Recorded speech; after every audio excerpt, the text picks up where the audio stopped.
তো বিকালের দিক দিয়ে চলে আসলাম সাইমামণি আর আমি খেতে। তো আমাদের ক্ষেতের এখানে একটা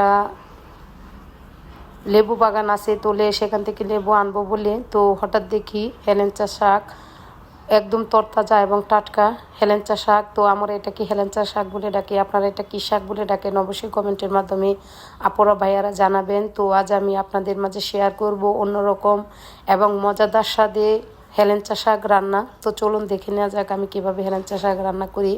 তো সাইমাকে নিয়ে চলে আসলাম বাসায়। তারপর আমি আরও নিয়ে নিলাম বরবটি, কাঁকরোল, আর নিয়েছি সাজনা। তো এখন আমি বটির সাহায্যে সবগুলো বরবটি, সাজনা, কাঁকরোল আরও আলুগুলো কেটে নিয়েছি।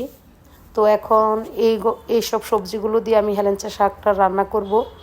তো দিয়ে দিলাম সবগুলো সবজি। তো এখন আমি ভালোভাবে ধুয়ে পরিষ্কার করে নিয়েছি। তো এখন এতে মশলাটা যোগ করব, যেহেতু আমি তেল ছাড়া রান্না করব তাই তার উপর আমি দিয়ে দিলাম মরিচ বাটা। তো শাক রান্নার সময় আপনারা মরিচ বাটাটা দিতে একটু চেষ্টা করবেন, এতে করে স্বাদ বহুগুণে ভরে যায়, বাটা মরিচের স্বাদই আলাদা। তো তারপর আমি দিয়ে দিলাম লবণ আর অল্প পরিমাণে হলুদ।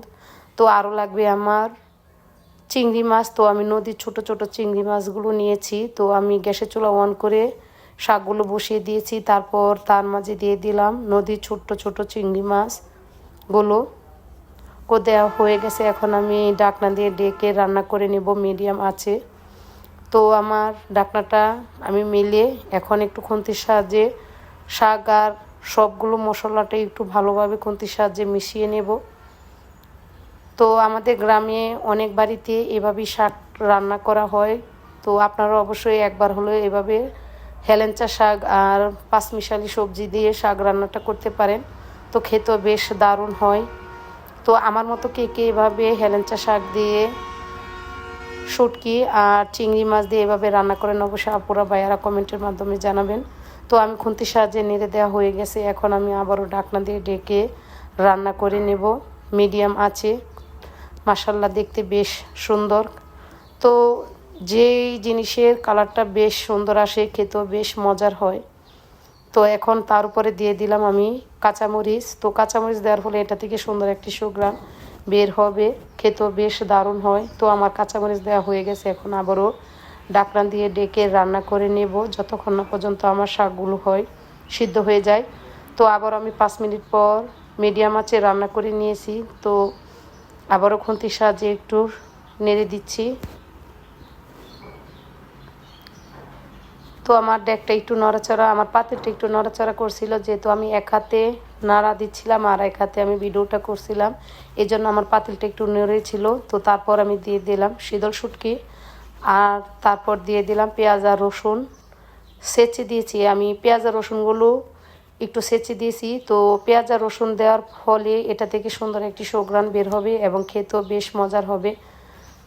তো আমি খুন্তির সাহায্যে পেঁয়াজ আর রসুনগুলো একটু মিশিয়ে নিয়েছি। এখন আবারও ঢাকনা দিয়ে ডেকে রান্না করে নেব মিডিয়াম আছে। তো আবারও ফিরে আসলাম কয়েক মিনিট পর। তো আবারও খুন্তির সাহায্যে আমি একটু নেড়ে দিচ্ছি। তো এটা থেকে যখন ঢাকনাটা আমি মেলেছিলাম তখন এটা থেকে সুন্দর একটি সুঘ্রাণ বের হয়েছিল, খেতেও বেশ মজার হয়। বাসায় আপনারা এভাবে শাক রান্নাটা করতে পারেন। শাক রান্না করে আপনারা যে কোনো পিঠা, রুটি অথবা ভাতের সাথেও এভাবে পরিবেশন করতে পারেন। তো খেতেও বেশ দারুণ হয়। যদি আজকের আমার এই রেসিপিটা ভালো লাগে অবশ্যই শেয়ার করতে ভুলবেন না, যাতে করে অন্যরা আমার এই রেসিপিটা পায়। তো দেখতে পাচ্ছেন আমার শাক রান্নাটা কেমন হয়েছে। তো এখন আমি গরম গরম ভাতের সাথে পরিবেশন করেছি। তো আপনারা চাইলে রুটি দিয়েও পরিবেশন করতে পারেন। গরম গরম ভাতের সাথে শাকের তরকারি ও সাথে ছিল বোম্বাই মরিচ, ভীষণ মজার হয়েছিল। তো বাসায় অবশ্যই আপনারা একবার হলেও ট্রাই করবেন। পরবর্তীতে আবারও নতুন কোনো রেসিপি নিয়ে হাজির হব। সবাইকে জানাই অসংখ্য ধন্যবাদ।